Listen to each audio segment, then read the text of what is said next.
বিজন ভট্টাচার্যের যে আগুন নাটকটি আছে, সেই নাটকটার মূল বিষয়বস্তুর ওপরে একটা বিষয় যেটা এই আগুন সেটা হচ্ছে বাহ্যিক আগুন হতে পারে। বাহ্যিক আগুন মানে হচ্ছে বাহ্যিক আগুন মানে হচ্ছে এখানে যে মানুষের যে ভেদাভেদ আর মানুষের মনে যে আগুন, সেই আগুন আর 2 নম্বর হচ্ছে এখানে একটা দুর্ভিক্ষ পীড়িত অবস্থার ছবি আছে, যে দুর্ভিক্ষ হয়েছে, তারপরে যে তাদের মধ্যে খিদের যে আগুন, সেই আগুনটার কথা কিন্তু এখানে বলা হয়েছে, যে দুটো আগুনের সংমিশ্রণ ব্যাপারটা এখানে কিন্তু ঘটেছে, যে একটা মানুষের ভেদাভেদের যে আগুন বা মানুষের বিপক্ষগামিতার যে আগুন, আর একটা হচ্ছে খিদের আগুন।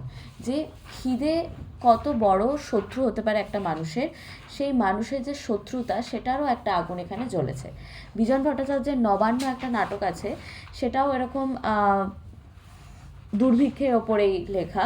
তো ওই নবান্ন নাটকে এরকম একটা জায়গা আছে, যে 1943 সালে যে দুর্ভিক্ষটা হয়েছিল, খেয়াল আছে কিনা তোদের জানি না। একটা তো 76-এর মন্বন্তর ছিল, আর একটা 50-এর মন্বন্তর ছিল। যেটা 50-এর মন্বন্তর মানে হচ্ছে ইংরাজি সালের 1943-এ 1943-এর যে মন্বন্তরটা ছিল বা দুর্ভিক্ষটা হয়েছিল, সেটাকে তৈরি করা দুর্ভিক্ষ বলে, মানে ম্যান মেড দুর্ভিক্ষ। কীরকম না, জার্মানি থেকে অস্ত্রশস্ত্র নিয়ে বাংলায় আসছিল একটা নৌকা। তো জার্মানির লোকেরা ঠিক করেছিলেন যে যেহেতু বাংলা খাদ্য শস্যের একটা মূল সোর্স অফ ইন্ডিয়া, এরকম একটা ব্যাপার, তো তারা খাদ্য নিয়ে আসেনি, তো যে বাংলা থেকে নেবে, এইভাবে দিয়ে তারপরে ব্যবসা করবে বা অস্ত্র বিক্রি করবে বা অস্ত্র ট্রান্সফার করবে। তো ইংরেজরা করলো কি, ম্যাক্সিমাম ফসল তুলে নিল বাজার থেকে, মানে কিনে নিল, আর যারা বিক্রি করতে রাজি হলো না তাদের ফসল পুড়িয়ে দিল। মানে এইভাবে বাংলার শস্য পুরো নষ্ট করে দেওয়া হলো। এইটা হচ্ছে পোড়ামাটি নীতির মন্বন্তর বা ম্যানমেড মন্বন্তর। তো এই যে সময় শহরে কিন্তু চাল পাওয়া যেত, যেটা দামি চাল ছিল, মানে যে টাকায় গ্রামের লোকেরা বিক্রি করতো তার থেকে অনেক গুণ বেশি দামে শহরে চাল বিক্রি হতো, এবং সেই চালটা কিনতো যারা উচ্চবিত্ত শ্রেণীর লোকেরা। এবং তার মানে উচ্চবিত্ত শ্রেণীর মানুষেরা চাল মানে ভাত খেতে পাচ্ছে, কিন্তু যারা আসল ফলালো তারা কিন্তু দুর্ভিক্ষের মধ্যে রইল। এইটার পটভূমিতে অনেক লেখা আছে। প্রেমেন্দ্র মিত্রের ফ্যান একটা কবিতা আছে, সেই ফ্যান কবিতাটাও এরকম, যে গ্রামের মানুষেরা যারা খেতে পাচ্ছিলেন না, তারা সবাই শহরে চলে এসেছে, তাদের ভাতের দাবিও নেই, তারা বলছে যে ওই ভাত ফোটানোর পরে ফ্যানটুকু তাদের দাও, মানে এইটা দাবি। তারপর মানিক বন্দ্যোপাধ্যায়ের অসহযোগী একটা গল্প আছে, যেখানে বাবাকে ছেলে থ্রেট দিচ্ছে যে তুমি যদি চাল 1 টাকা লাভে বিক্রি না করে দাও, তাহলে আমি সব চাল বিলিয়ে দেবো। বাবা বিক্রি করেননি, ও সব চাল বিলিয়ে দিয়েছিল গরিবদের মধ্যে, এরকম একটা গল্প আছে। তো ওই রকম পটভূমিতে এই আগুন গল্প নাটকটা লেখা, যেখানে মানুষের খিদের আগুনটা অনেক বেশি এখানে সমস্ত কিছুর পারিপার্শ্বিকতার থেকেও। তো এখানে অনেকগুলো চরিত্র আছে, এবং সেই চরিত্রগুলো গ্রামের চরিত্র, এবং তাদের যে মুখের ভাষা বিজন ভট্টাচার্য দিয়েছেন, সেটা ভীষণই গ্রাম্য ভাষা দিয়েছেন। তো সেই গ্রাম্য ভাষার মধ্যে দিয়েই শুরু হচ্ছে, যে প্রথম দৃশ্য প্রত্যুষকাল, মানে সকালবেলা। আগে প্রথমে একটা সিনারিও তৈরি হচ্ছে, যে কেমন সিনারিতে আমি নাটকটাকে বা উনি নাটকটাকে প্রেজেন্ট করছেন। অস্পষ্ট আলোয় কিছুই ভালো করে ঠাউর করা যাচ্ছে না, মানে বোঝা যাচ্ছে না। সাংসারিক টুকিটাকি জিনিসপত্রগুলো দেখাচ্ছে আবছা আবছা। সাংসারিক টুকিটাকি জিনিস মানে ধর, সাংসারিক টুকিটাকি জিনিস বলতে এই যে বাসন কোসন বা ঝাঁটা নাতা ইত্যাদি প্রভৃতি, যেগুলো সাংসারিক জিনিসপত্রগুলো হয়, সেগুলো। অপরিচ্ছন্ন পরিবেশের মাঝখানে দেখা যায় একটা মেটে জ্বালা, মানে মাটির বড় জ্বালা, জল রাখার জায়গা। তারই গা ঘেঁষে একটা বাঁশের আলনার উপর দেখা যায় ঝুলন্ত 2-1টা নোংরা কাপড়, একটা চট আর একখানা পুরনো ছেঁড়া কাঁথা। দেখ, পুরোটাই একটা গ্রামীণ চিত্র, এবং সেই গ্রামীণ চিত্রটার মধ্যে দিয়েও এমন যে বর্ণনাগুলো দিচ্ছেন, যে একটা নোংরা কাপড়, একটা ছেঁড়া চট, একটা পুরনো ছেঁড়া কাঁথা, এগুলো কিন্তু দারিদ্রতার লক্ষণ হিসাবে কিন্তু দেখাচ্ছেন, যে এটা কোনো উচ্চবৃত্ত শ্রেণী বা কোনো ধনশালী শ্রেণী বা প্রভাবশালী শ্রেণীর বাড়ি দিয়ে শুরু হচ্ছে না, বা নাটকে বাড়িটা সেরকম দেখানোও হচ্ছে না। এমন বাড়ি দেখানো হচ্ছে যেটা নিম্নবৃত্ত, এবং তারা নিম্নবৃত্ত নিম্নবৃত্ত থেকে এখন অতি নিম্নবৃত্তে পরিণত হয়েছে। মেঝের ওপর জন তিনেক লোক কাপড় মুড়ি দিয়ে শুয়ে পড়ে ঘুমোচ্ছে। খুব অস্পষ্ট নীল আলোয় স্টেজের এক পাশে এদেরকে দেখা যাচ্ছে, যেহেতু নাটক মানে কোথাও একটা অনুষ্ঠিত হচ্ছে। আগে আমাদেরকে এই নাটকের সাথে উপন্যাস বা গল্পের ডিফারেন্স হচ্ছে, গল্প বা উপন্যাস আমরা পড়ে বুঝবো, নাটক হচ্ছে দেখানোর জন্য। তার মানে যে ইনস্ট্রাকশনগুলো আসবে বা যে বিষয়গুলো আসবে এমনভাবেই আসবে যাতে স্টেজে সেগুলোকে দেখানো যায়। এইটাকে যেটাকে শুরু ইন্ট্রোডাকশন পার্ট হিসাবে দিয়েছে, সেই ইন্ট্রোডাকশন পার্টটা তার মানে শুধু স্টেজ সজ্জাটা কেমন হবে, স্টেজটাকে কেমন সাজানো হবে। সাধারণ মানুষ সারাদিন খেটে খুটে আসার পরে অনেক সময় নিজেদের এন্টারটেনমেন্টের জন্য তারা এই নাটকগুলো দেখতে আসতো, এবং এই নাটকগুলো অনেক সময় এত কম টাকায় বিক্রি হতো, মানে এত মিনিমাম টাকা নেওয়া হতো যে যাতে মানে মেসেজটাই আসল, রোজগার করাটা নয়। যারা নাটক করছেন তাদের রোজগার বা টাকা মুনাফা এই জায়গাগুলো অতটা ইম্পর্টেন্ট ছিল না, যতটা না মেসেজটা ইম্পর্টেন্ট ছিল, মানে যেটা বলতে চাইছেন। এবং নীল বিদ্রোহ বলে একটা নীল দর্পণ বলে যে নাটকটা আছে, সেই নাটকটা যখন করা হয়েছিল, মানে এরকম স্টেজে তো করা হয়েছিল, সেই নাটকটা যখন বাঙালিরাই করছে, মানে ইংরেজরা তো করছে না, কিন্তু এত সুন্দর নাটক তৈরি করা হয় এবং এত সুন্দরভাবে তার স্ক্রিপ্টিং করা হয়েছিল যে ভারতীয়রা যারা দেখছিলেন তারা ভারতীয়দেরকেই জুতো ছুঁড়ে মারছিলেন। এই কারণে মানে নাটকটা এতটাই আসল লাগছিল যে ইংরেজ চরিত্রটা, যে চরিত্রটা একটা ভারতীয় প্লে করছিলেন, সেই চরিত্রটাকেই তার এত ঘেন্না লেগেছে যে সে জুতো ছুঁড়ে মেরেছিলেন, মানে এরকম সিন আছে। তো এইভাবে মানুষের মনের ভেতরে ঢোকানোর জন্য শুধু নাটককে রচনা করা হতো, বিভিন্ন সময় বিভিন্ন জ্বলন্ত যে সমস্ত বিষয়বস্তু, সেই বিষয়বস্তুগুলোকে নিয়ে। একটা মোড়ক ডেকে উঠল, একজন একটু নড়ে চড়ে পাশ ফিরল। ঘুমের ঘোরে কে যেন আপন মনেই বিড়বিড় করে উঠে চুপ করে গেল। মোড়কটা আবার ডেকে উঠল, একটু চুপচাপ। দূর গায়ের আজানের শব্দ ভেসে আসছে, মানে ভোর হচ্ছে সেই একটা দৃশ্য এখানে আছে। একটা কাক ডানা ঝাপটে ডেকে উঠল, আবার একটু চুপচাপ।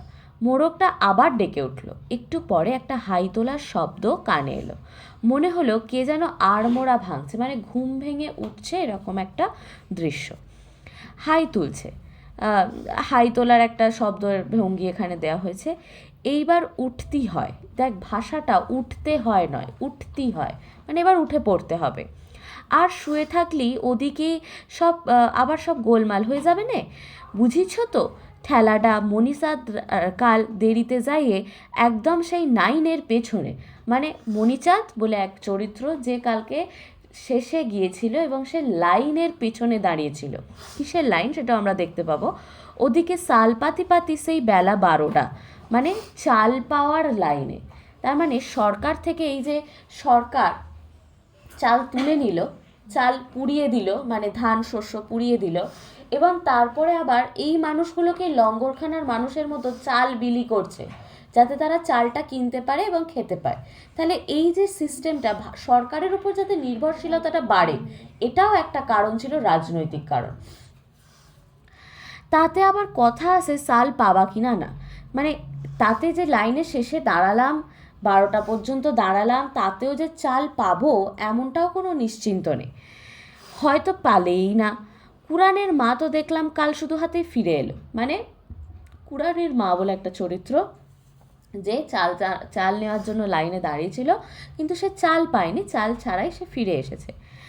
একটা বিড়ি ধরায় লোকটা শুয়ে শুয়ে, অস্পষ্ট আলোয় বিড়ির আগুনের আনাগোনা বেশ সুস্পষ্ট, মানে যখন বিড়িটা টানছে আগুনটা উজ্জ্বল হয়ে উঠছে, আবার যখন ছেড়ে দিচ্ছে আগুন যেমন ধীরে হয়ে যাচ্ছে, তো সেই আনাগোনাটা সেটা সুস্পষ্ট বোঝা যাচ্ছে।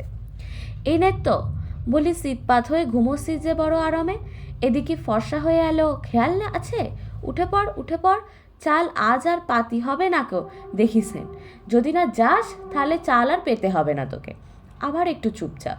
লোকটা পাশ ফিরে শুয়ে বিড়ি টানে, হঠাৎ উঠে বসে গা ঝাড়ে।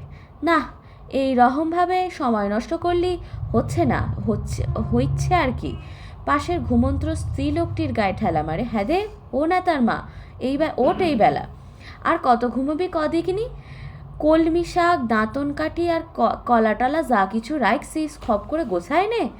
ওইগুলো বিক্রি করে শেষ করে সে নাইতেও চাল আনিবি, যত সকালে যাইবি তত ভালো। অর্থাৎ কলা, সজনে শাক, দাঁতন কাঠি মানে নিমের ডাল কেটে দাঁতন তৈরি করা হয়েছে, এগুলো বিক্রি করে কিছু টাকা আসবে, সেই টাকা দিয়ে তারা অন্য সামগ্রী কিনবে। মানে শুধু ভাত তো নয়, ভাতের সাথে তো নুন লাগে, তখন ভাত যেমন এক্সপেন্সিভ একটা জিনিস, নুনও এক্সপেন্সিভ জিনিস। যেমন তোরা নুন কবিতাটা তো দেখেছি আমরা যে নুন কতটা এক্সপেন্সিভ হতে পারে, নুন হচ্ছে একটা বিলাসিতার প্রতীক।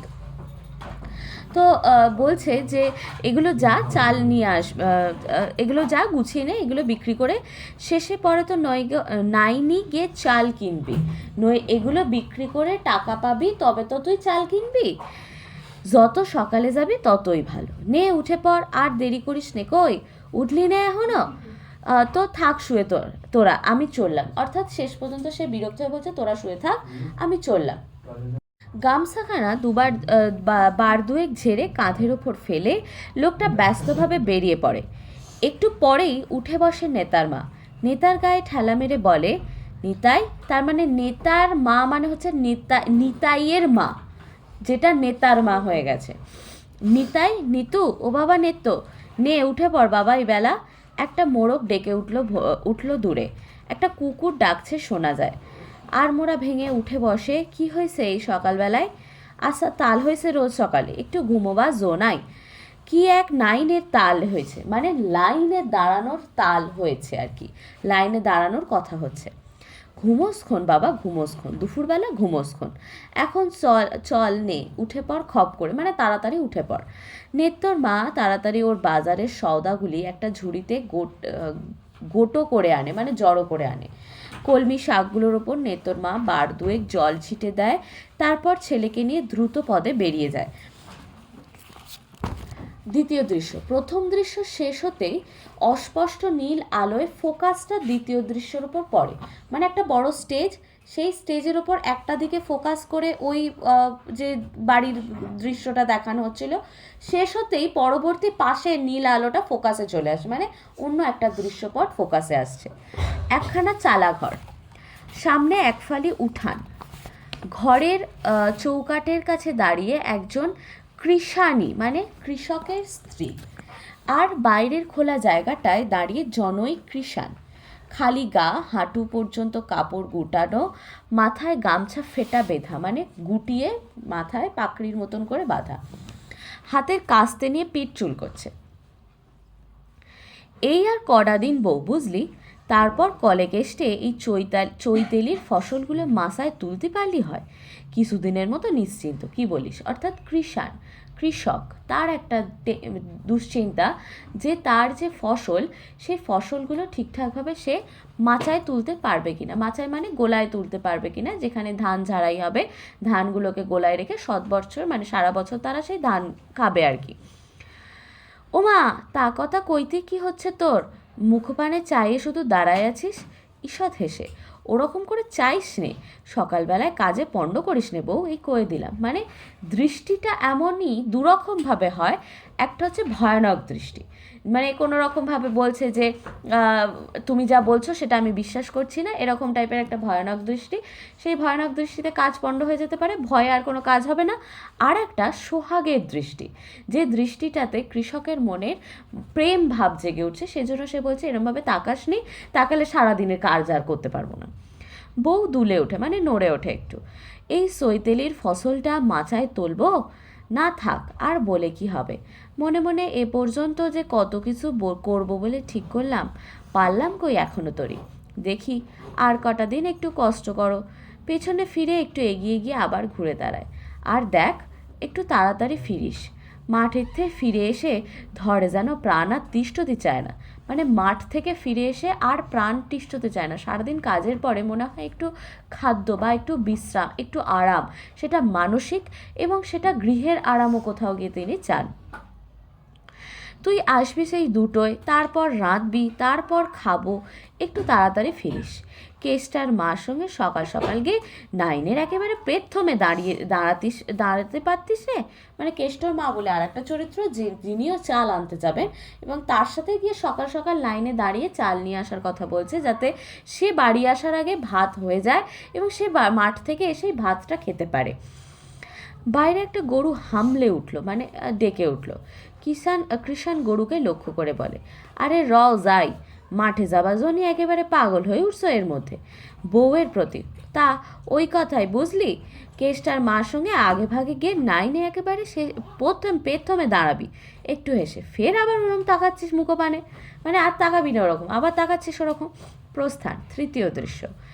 দৃশ্যান্তর হতেই নীল আলোর ফোকাসটা শট করে সরে গিয়ে অন্য দৃশ্যের ওপর পড়ে। মানে পরপর দৃশ্য যেন রেডি, পরপর শোগুলো যেন পরপর রেডি হয়েছে, এক মুহূর্তের সময় নষ্ট নয়। যদি বেশি সময় নষ্ট হয়, গ্রামের লোকেদের যারা দেখছে তারা গ্রামের লোকেরাই হবেন, গ্রামের লোকেদের ধৈর্য থাকবে না, তারা উঠে যেতে পারেন। তাই ভেবেই পরপর দৃশ্যগুলোকে সাজানো হচ্ছে যাতে একটু ব্রেক না থাকে। দূরের কলের ভোঁ শোনা যাচ্ছে।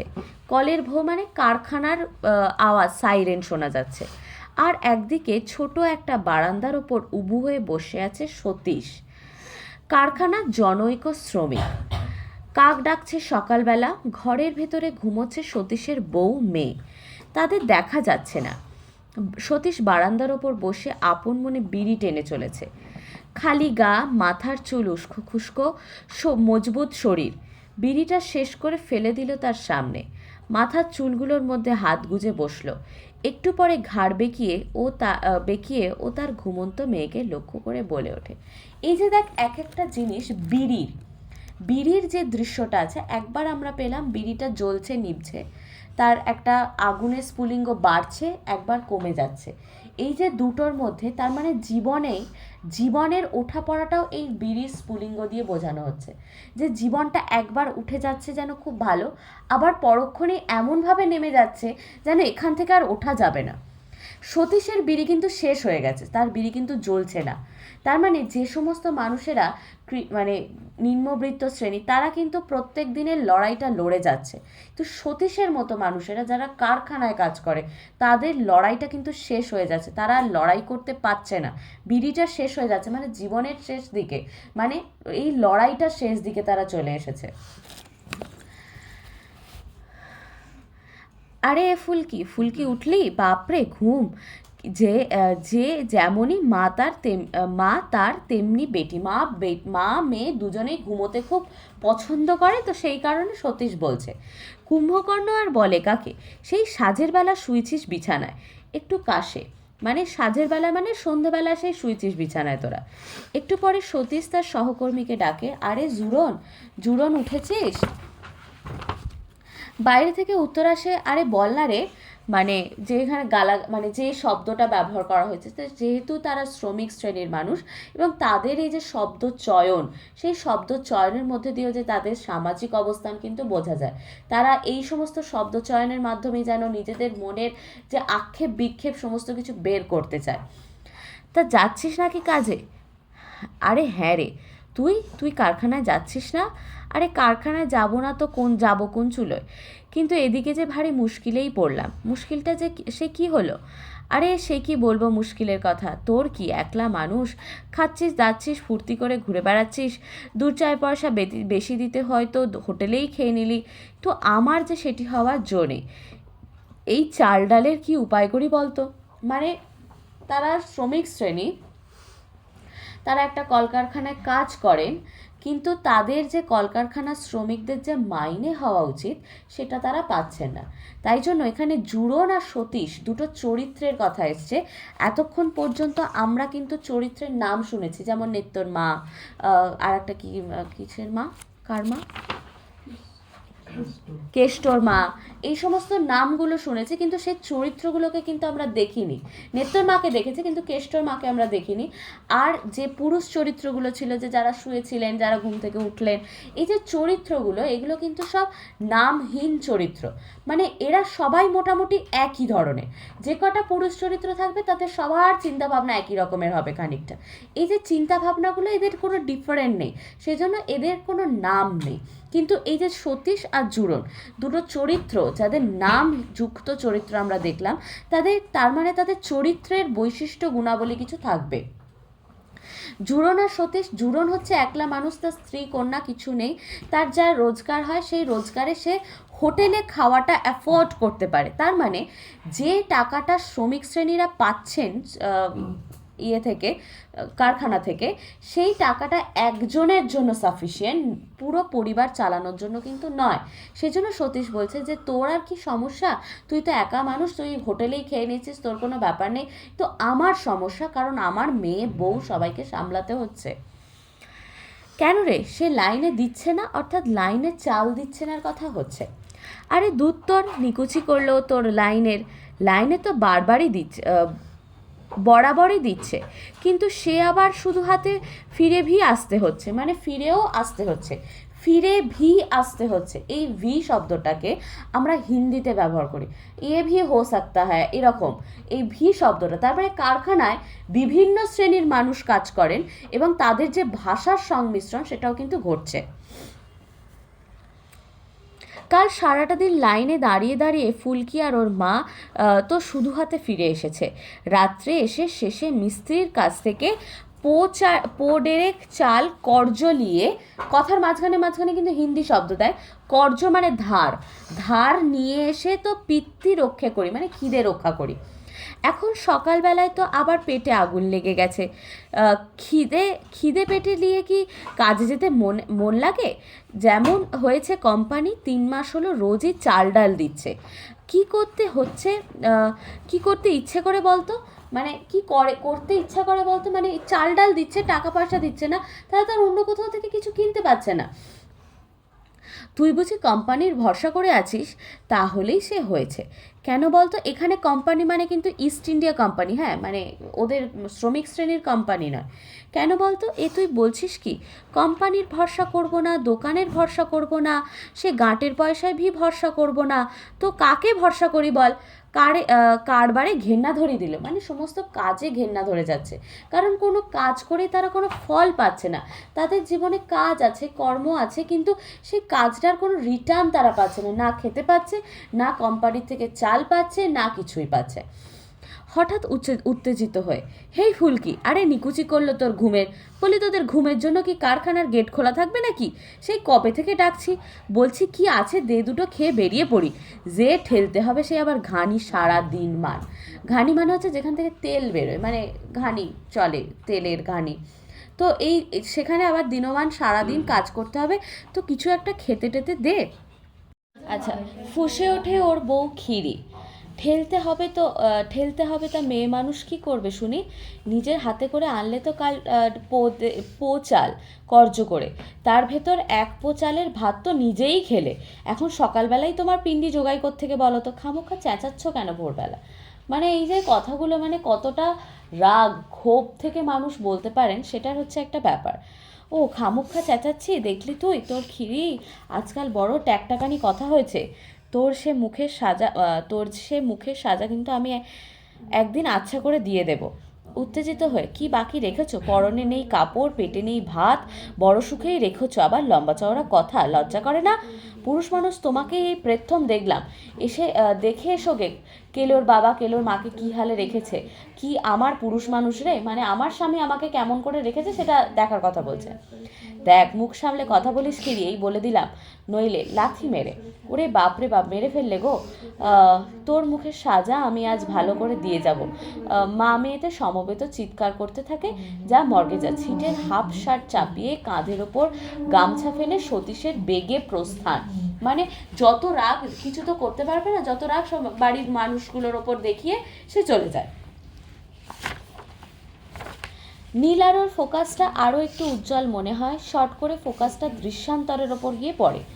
মধ্যবিত্ত পরিবার, একটুখানি পরিচ্ছন্ন সুস্থ পরিবেশ, অন্তঃপুরের দৃশ্য, কেরানি হরেকৃষ্ণবাবুর স্ত্রী মনোরমার সঙ্গে কথা কইছে। হরেকৃষ্ণ, চা নেই, চিনি নেই, চাল নেই, খালি আছে চুলোটা, মানে যেখানে থাকার, তাও আবার কয়লার অভাব। কি করি বলতো? দেখো বাপু, আজ আবার একটু কষ্ট করো। ভোদার কাছে শুনলুম আজ নাকি দুশের করে দেবে। আহা, দেবে তো বুঝলাম, কিন্তু যাই কখন বলতো? এদিকে বেলা 10টার মধ্যে অফিস, আর তোমার সেই লাইনে বেলা 12টার এধারে তো কিছু পাওয়ার আশা নেই। আর তাও যে পাবো তারও কোনো স্থিরতা নেই। দোকানি হয়তো শেষকালে হাত উল্টে বলবে ফুরিয়ে গেছে। মহা মুশকিলেই পড়া গেল। তাহলে দেখ, লাইটটাও কিন্তু একটার পর একটা করে এক সেট করে বাড়ছে। প্রথমে একদম অন্ধকার ছিল, তারপরে হালকা, তারপরে আরও এখানে বলেছে নীলের ফোকাসটা একটু উজ্জ্বল, আর কাজটাও কিন্তু বাড়ছে। একদম নিম্নবৃত্ত, তারপরে কিন্তু তারপরে কৃষক, তারপরে কেরানি, তারপরে শ্রমিক, তারপরে কেরানি। এই যে কাজের মানে যে তাদের যে অকুপেশনটা, কর্মক্ষেত্র, সেটাও কিন্তু ডিফারেন্ট হচ্ছে একটা একটা করে। কেন, অফিস থেকে যে চাল ডাল দেবার কথা থাক, আর অফিসের কথা তুলো না বাপু, একেবারে ঘেন্না ধরিয়ে দিলে।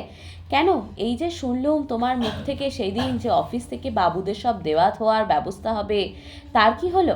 বিরক্ত হয়ে সেসব কেলেঙ্কারির কথা বলো না গিন্নি। বাবুদের নামে সস্তা দরে চাল ডাল এনে কর্তারা আবার সেগুলো চড়া দামে বাজারে ছাড়ছেন। মানে আমাদের জন্য চাল আনছেন, দিয়ে সেটা আবার বাজারে বিক্রি করছেন চড়া দামে, আমরা পাচ্ছি না। ব্যবসা, খালি ব্যবসা। এদিকে লোকে জানছে যে আমরা খুব সস্তা দরে চাল ডাল পাচ্ছি, আসলে কিন্তু তার সুবিধে ভোগ করছে ম্যানেজার আর মোসাহেবরা। যে রক্ষক সেই হলো গিয়ে তোমার ভক্ষক। কাকে কি বলবে বলো? হয়েছে যত সব চোর ছাচরের আড্ডা। দেখো দেখি সেদিনকার মতো সিভিক গার্ডকে বলে কয়ে কিছু চিনি জোগাড় করতে পারো কিনা। চোখ বড় বড় করে, কিন্তু চালের কি হবে? দেখি দাও, টাকাটা ঘুরে আসি। মিছে ভেবেই কিছু বার করতে পারবো?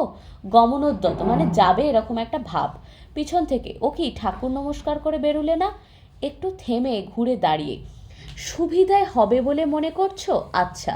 দেবতার উদ্দেশ্যে প্রণাম জানিয়ে হরেকৃষ্ণবাবুর প্রস্থান। অর্থাৎ কোথাও গিয়ে দেবতার প্রতি বিশ্বাসটাও কিন্তু টলে যাচ্ছে মানুষের এই সামাজিক পরিস্থিতিতে দাঁড়িয়ে।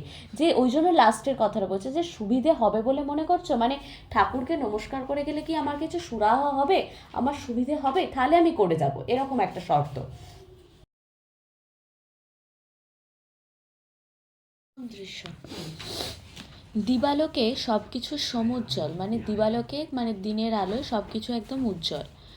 সারবন্দি একটা কিউ মানে লাইন স্টেজের ওপর দিয়ে এঁকে বেঁকে দোকানের সামনে গিয়ে মিশেছে। হট্টগোল চলছে লাইনে, নানা সমস্যা নিয়ে নানাজনের গবেষণা। মুখর পরিবেশ, অর্থাৎ যে কিউ সম্পর্কে সবাই কিউতে যাবে বা লাইনে দাঁড়াবে, এতক্ষণ 4টে দৃশ্য পর্যন্ত 4টা আলাদা পারিবারিক ক্ষেত্রতে সেটা দেখানো হয়েছে। এবার সেই দিনের আলোর মতো উজ্জ্বল জায়গায় সেই কিউটাকে দেখাচ্ছে।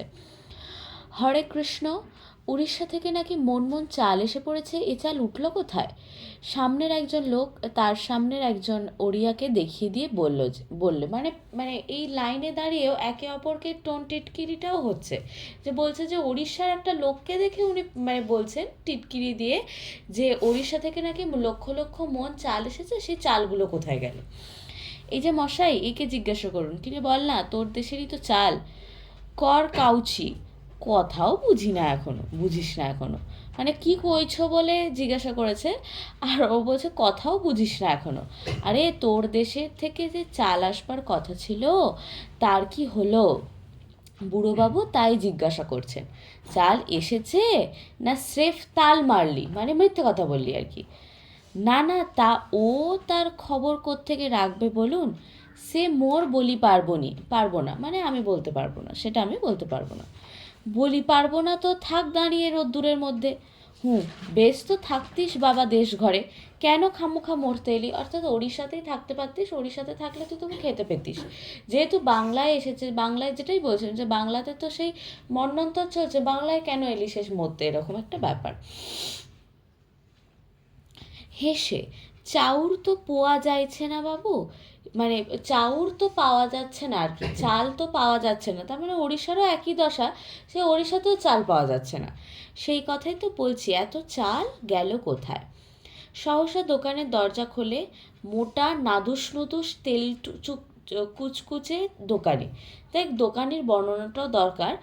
সমস্ত মানুষজনের এতক্ষণের যে বর্ণনা আছে, সবাই হতদরিদ্র, দরিদ্র, কেউ অফিসে যাওয়ার আগে খেতে পাচ্ছে না, কেউ আধপেটা খেয়ে যাচ্ছে, কেউ ঠাকুরের নাম করে লাইনে দাঁড়াচ্ছে যাতে চালটা তাড়াতাড়ি পেয়ে যায়।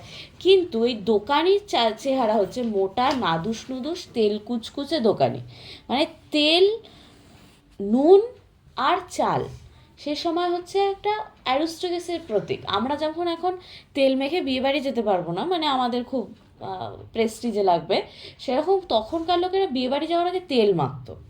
কারণটা হচ্ছে স্ট্যাটাস সিম্বল, যে আমার বাড়িতে তেল আছে, আমি তেল মেখে চান করি, এটা অনেক বড় স্ট্যাটাস একটা, যে তো ও তেল মেখে চান করে, বেশ সুগন্ধি তেল মাখবে, চুলে আঁটো করে চুল বাঁধবে, এটা হচ্ছে তখনকার সাজ। তো যাই হোক, সাজ তো যুগের সাথে পরিবর্তন হয়েছে, সে তেল কুচকুচে, তার মানে বাজারে যে চাল তার দোকানে আসে, যে চালগুলো বিক্রি করবার জন্য, মানে কম, মানে বিলিয়ে দেওয়ার জন্য, এই সমস্ত মানুষদের জন্য দেওয়া হয়, সেই চালটা তার মানে কোথাও গিয়ে তিনি ব্যবসার কাজে লাগান, এবং সে ব্যবসাটা তার এত বেশি ফুলে ফেপে উঠেছে যে তার বেশ নাদুস নুদুস চেহারা হয়ে গেছে। ফতুয়ার নিচে ওর ভুঁড়িটা স্বপ্রকাশ, মানে যে ফতুয়াটা পড়েছে তার ভেতর থেকেও ভুঁড়িটা বোঝা যাচ্ছে। দোকানের সামনে গঙ্গা জল ছিটোচ্ছে, ক্যাশ বাক্সের ওপর জ্বলছে ধুনুচি। সিদ্ধিদাদা গণেশকে একটা পেন নাম জানিয়ে দাঁড়িপাল্লায় আঙুল ঠেকিয়ে মাথা ছোঁয়ায়। তারপর দোকানি তার গদিতে চেপে বসে। দরজার পাল্লায় লটকানো বিজ্ঞাপন, খুচরা নাই, মানে খুচরো পয়সা নাই। সঙ্গে সঙ্গে লাইনে সাড়া পড়ে যায়। সিভিক গার্ড ঘুরে যায় একবার লাইনের সামনে দিয়ে। এই সব টিকিট আছে তো, নইলে কিন্তু চাল মিলবে না বলে দিচ্ছি। এই চাল যেটা সরকার তাদেরকে বিনামূল্যে দেওয়ার জন্য বলেছে, সেটা তারা কম মূল্যে বিক্রি করছে। আবার সেই চালের পাওয়ার জন্য একটা করে টিকিট দরকার, সেই টিকিটটা যদি আবার না থাকে তাহলে কিন্তু আবার চাল মিলবে না। কষের করে দেবে মশাই, যখন দেবে তখনই দেখতেই পাবেন। খুচরো পয়সা সঙ্গে রেখেছেন তো? আমার সঙ্গে কিন্তু টাকা ভাঙিয়ে নিয়ে আসুন, ও টাকা পাকার চেঞ্জ দেওয়া চলবে না, মানে টাকা ভাঙানি চলবে না, খুচরো দেবেন, খুচরো নিয়ে যাবেন, এরকম একটা ব্যাপার চলবে না। আপনার কোন আইনে লেখা আছে মশাই সকলের কাছেই যে খুচরো থাকবে? এমন তো কোনো কথা ছিল না। না থাকে তো নেবেন না চাল, ওসব আইনের কথা বলবেন আদালতে গিয়ে, এখানে নয়। অর্থাৎ আইনের থেকেও ঊর্ধ্বে যেন তারা চলছে। কারণ কেন এই লাইনটা হলো, যে আইনকে তারা ভয় পাচ্ছে না, আদালতকে ভয় পাচ্ছে। কারণ আদালতে গিয়ে যদি তাদের বিচার হয়, তাহলে সেখানে তাদের দোষ হবে। কিন্তু যে সিভিক গার্ড, তার মানে সে পুলিশেরই আন্ডারের কোনো লোক, যে মানে ভলেন্টারি ওয়ার্ক করছে, তো তাদেরকে বলে লাভ নেই। এই কারণে তারা নিজেরাই ওই মুনাফারও ভাগ নেয়। যে সমাজে ধর উচ্চ কোনো শ্রেণী যদি চুরি করে, সেই চুরির ভাগ অনেকটা পর্যন্ত যায়, কিন্তু নিম্নবিত্তীয় শ্রেণী বা মধ্যবিত্ত শ্রেণী পর্যন্ত সেই চুরির ভাগ আসে না।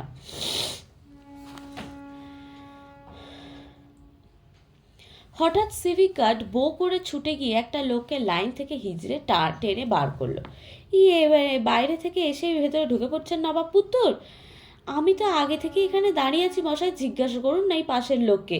কি মশাই, ছিলাম না আমি এখানে দাঁড়িয়ে, বলুন তো? ও হ্যাঁ হ্যাঁ, ও এখানেই দাঁড়িয়ে ছিল, ছেড়ে দিন ওকে। সেই ভোর 5টা থেকে আমি বলে ঠিক এই এক জায়গায় দাঁড়িয়ে আছি, বলে কি না ছিলাম না। আচ্ছা তো জুলুম দেখি, কি করি এখন? কেন লাইন ছেড়ে বেরিয়ে যেতে বলেছিল কে? কেন লাইনে ছিলেন? কেন ছেড়েছিলেন লাইন? অর্থাৎ একবার লাইন ছেড়ে কোথাও যাওয়া যাবে না, লাইন ছেড়ে একবার লাইনে আবার ঢোকার হবে না, ওকে আবার লাস্টে গিয়ে দাঁড়াতে হবে। কি মুশকিল, তারও কৈফিয়ত দিতে হবে নাকি? তা হবে না? কোত্থেকার লোক কোত্থেকে এসে ভিড়ে পড়লো জানতে হবে না? কেন আগে থেকে সেরে আসতে কি হয়েছিল? এই খবরদার! সিভিক গার্ড হঠাৎ আবার অন্যদিকে ছুটে বেরিয়ে গেল, গিয়েই ঝট করে দুস্থ চেয়ারার একটা লোকের গালের উপর চপেটা ঘাট করে বসেছে। দুস্থ চেয়ারা, তাদের যত এই সমস্ত মানুষদের যত চোটপাট দুস্থ দরিদ্র হতদরিদ্র মানুষদের ওপর, গালের একটা চপেটা ঘাটা পরে একটা চড় মেরে বসেছে। সে এত বড় বা আইনের চোখে এতটাই সে ফাঁকি দিতে পারছে যে যে কোনো লোককে যখন তখন তাকে মারতেও পারছে, মানে তার কোনো হাত আটকাচ্ছে না। চালাকি পেয়েছো, লুটের মাল্লা, বারবার ঢুকছো বেরুচ্ছ ঢুকছো মামার বাড়ির আবদার আর কি।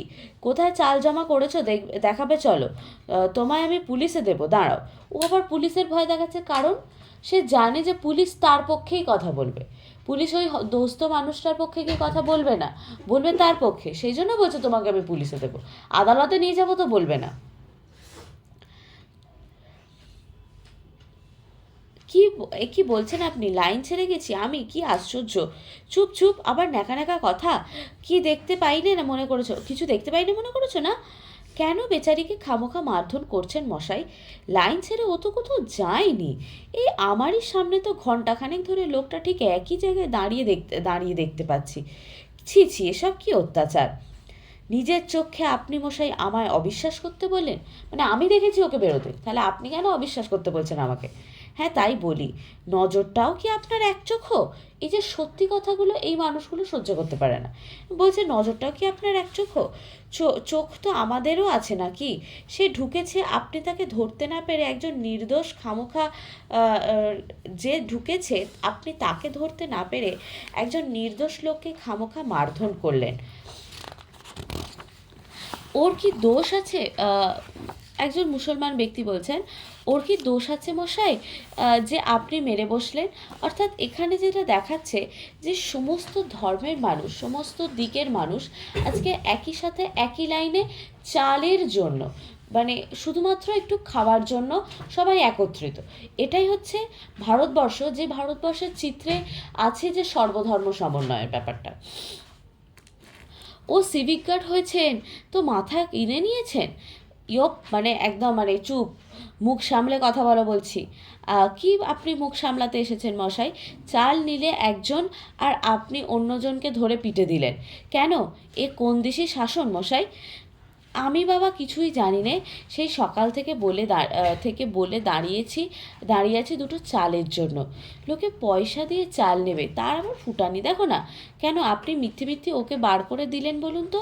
সেই 5-6 ক্রোশ দূর থেকে এসেছে বেচারি দুটো চালের জন্য, উনি দিলেন তাকে বার করে।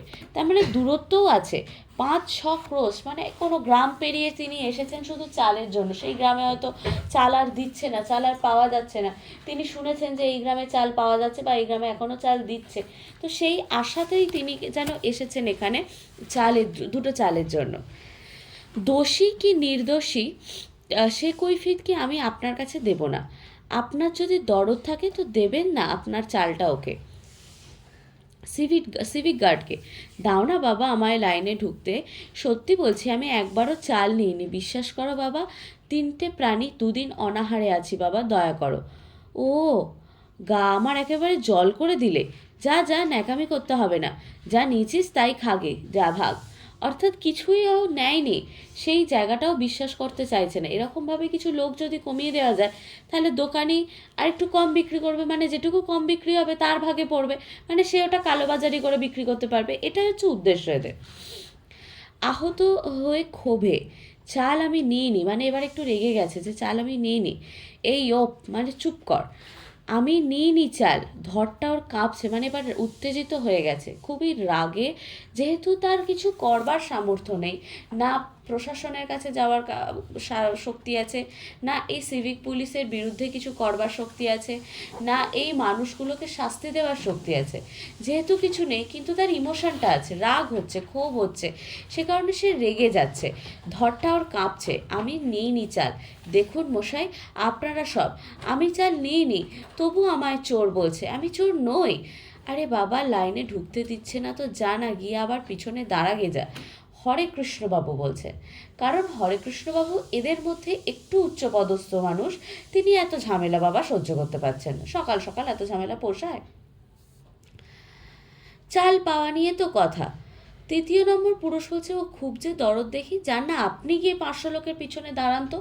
এই যে পুরুষ দিয়ে দিয়ে যে শব্দ মানে লোকগুলোর কথা বলেছে, সেগুলো হচ্ছে এক একটা চরিত্র, যে চরিত্রগুলো জনসাধারণের চরিত্র, এবং সেই জনসাধারণের চরিত্রগুলো মোটামুটি একই রকমের কথাবার্তা বলে বা একই রকমের ধরন দেখায়।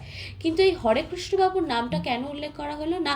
হরে কৃষ্ণবাবু এখানে একটু উচ্চ সম্প্রদায়ের লোক, তিনি অফিসে চাকরি করেন, কিন্তু তার সত্ত্বেও তাকে কিন্তু চাল নিতে লাগছে।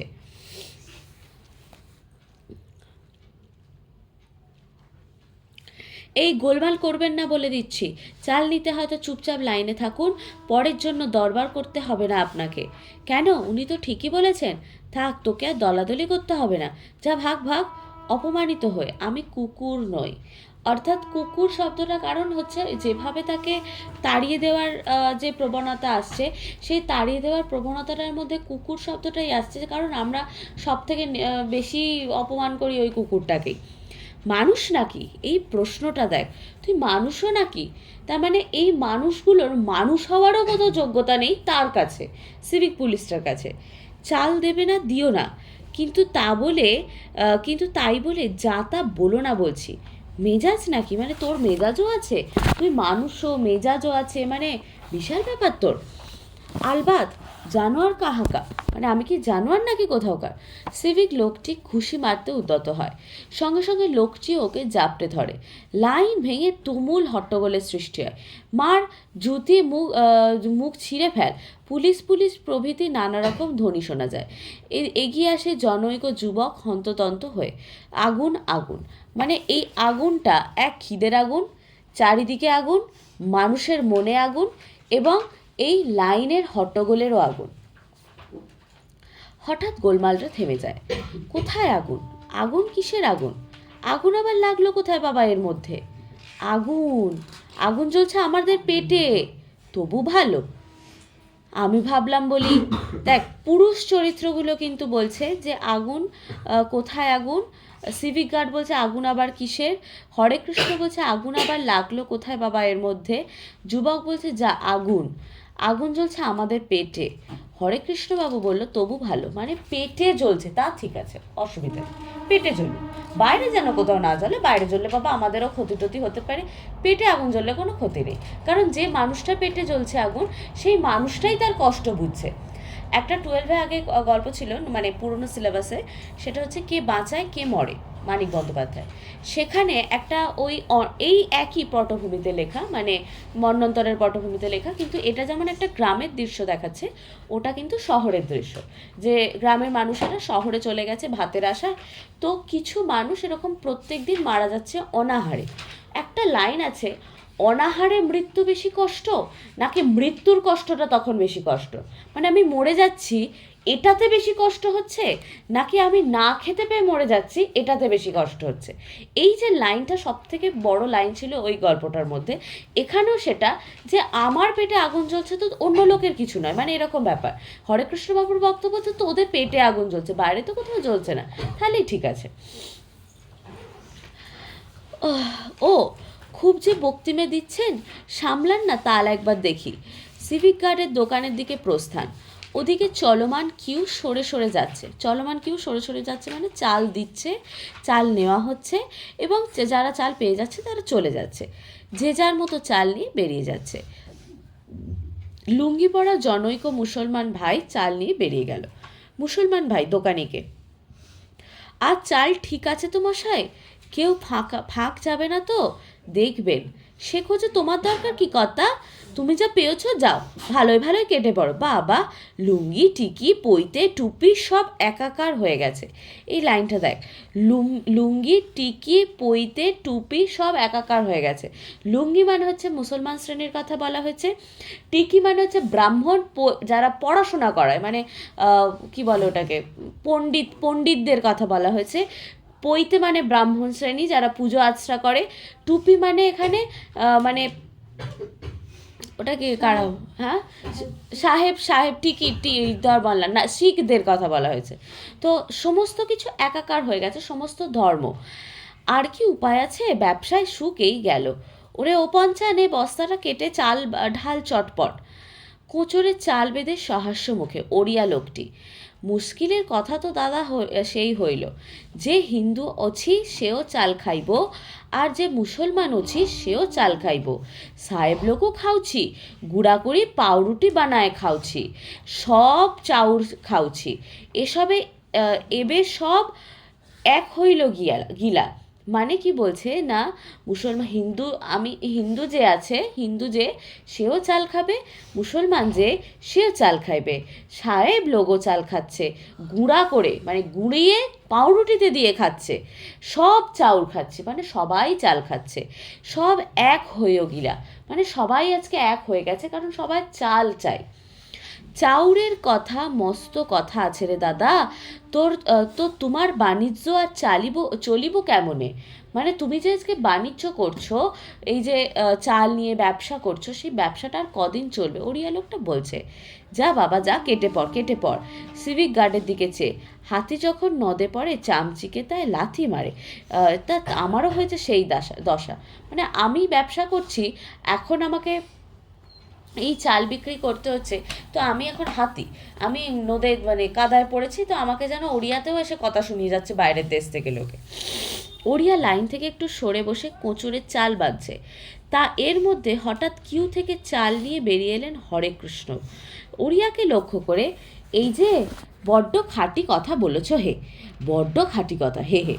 তার কাছে তিনি নিজে এই খাঁটি কথাগুলো বলতে পারেন না, এবং নিজে যারা বলে তাদেরকে হেও করেন, এবং মানে ওই হে হে শব্দটা, হাসি হেসে বেশ মজাদার কথা বলো বটে তুমি, এরকম ব্যাপার। হঠাৎ পেছন থেকে প্রথম পুরুষ চাল নিয়ে এসে দাঁড়ায়। না, আমরা অনেকেই হয়তো হাসলুম ওর কথায়, বুঝলেন, কিন্তু ওর এই সোজা কথাটা আমরা আজও অনেকেই বুঝি না। ওড়িয়া লোকটা সহজে যে কথাটা বলে দিয়ে এলো, সেই কথাটা আমরা সহজে বুঝি না, মানে বুঝতে চাই না, কোথাও গিয়ে আমরা নিজেরটুকু হলেই বাঁচি, কিন্তু ওড়িয়া লোকটা যেহেতু অন্য দেশের, মানে অন্য জায়গাকার, তাই জন্য তার কাছে সকলের গুরুত্বটাই সমান মনে হয়েছে। ঠিক, অতি ঠিক। হঠাৎ চতুর্থ পুরুষকে দেখে, এই যে তবে পেয়েছেন বাবা চাল? চালের পুটুলি দেখিয়ে, হ্যাঁ পেয়েছি বাবা, পেয়েছি। তখন পেছনে দাঁড়াতে বলেছিলাম বলে কিছু মনে করো না যেন ভাই, কোনো কিছু মনে করে আমি তোমায় ও কথা বলিনি। হরেকৃষ্ণবাবুর আগে কথাটা বলে দিয়েছেন, কিন্তু তারপরে তো চাল পেয়ে গেছে যখন, তাকে তো আবার কিছু একটা ভালো কথাও বলতে হবে, তো তাকে ভালো কথাও বলেছেন। তো এই যে চরিত্রটা একটা ডুয়েল ক্যারেক্টার প্লে করছে, যে এক সময় যে তিনি চাইছেন যে আগে নিজে পাই তারপর অন্যকে দেওয়া হবে, এখন যেহেতু নিজে পেয়ে গেছেন তাহলে ঠিক আছে, এবার তুমি যাকে ইচ্ছা দাও, এরম ব্যাপার। না না, আমি কিছু মনে করিনি। সমস্যা সববার, এই দেখো না, সমস্যা দুষের চালের জন্য কি নাজেহালটাই না হতে হচ্ছে। আচ্ছা বলো, এ কথা কি ভেবেছি কোনোদিনও স্বপ্নে, যে আজ আর কারো গর্বের কিছু নেই রে দাদা? তাই বলছি, কিছু মনে করো না, আমি তোমায় ও কথা, আন্তরিকতায় হরেকৃষ্ণর হাত ধরে, না না, কেন আপনি বলছেন ও কথা বারবার? বলেছি তো আমি কিছু মনে করিনি। আর মনে করাকরিরই বা কি, কেন, যথেষ্ট তো হয়েছে, এখন বাঁচতে হবে, বাঁচতে হলে মিলেমিশে থাকতে হবে, ব্যাস এইটা হচ্ছে আসল কথা, যে বাঁচতে হলে মিলেমিশে থাকতে হবে।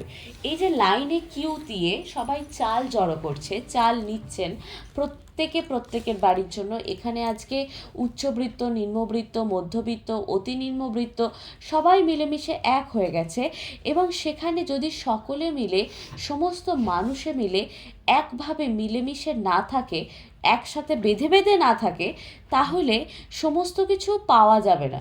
তাহলে ওই যে আয় আরও বেঁধে বেঁধে থাকে, কবিতাটা তোরা টেনে পড়ে এসেছিস, সেই কবিতাটাও কিন্তু এখানে রেলিভেন্ট আছে, যে সকলে মিলে একসাথে থাকতে হবে, সে যে কোনো পরিস্থিতিই হোক না কেন।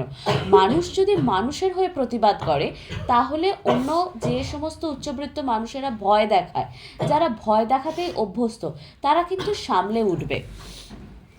হরেকৃষ্ণবাবু বিজ্ঞের মতো মাথা নেড়ে, এই বুঝটাই এখন দরকার, মানে এই বোঝাটাই এখন দরকার, তাছাড়া উপায় নেই, কোনো উপায় নেই।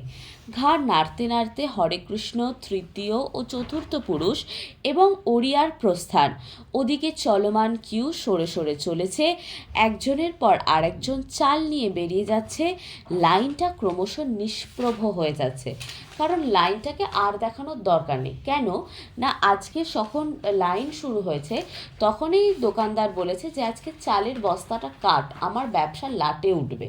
তাহলে কোথাও গিয়ে তার হয়তো কোনো জায়গা থেকে তার যে কালোবাজারি ব্যবসা আছে সেই ব্যবসাটা কোথাও গিয়ে তার মানে ধরা পড়েছে, যে কারণে আজকে তাকে সবাইকে চাল দিতে হবে, এবং সেই চাল যদি না দেওয়া হয় তাহলে তারা আবার অন্য জায়গায় গিয়ে নালিশ করলে বা অন্য কোনো জায়গা থেকে যদি খবর পায় তাহলে সেই দোকানের লাইসেন্স কেড়ে নেওয়া হবে এবং তিনি ভবিষ্যতে আর কোনো ব্যবসাই করতে পারবেন না।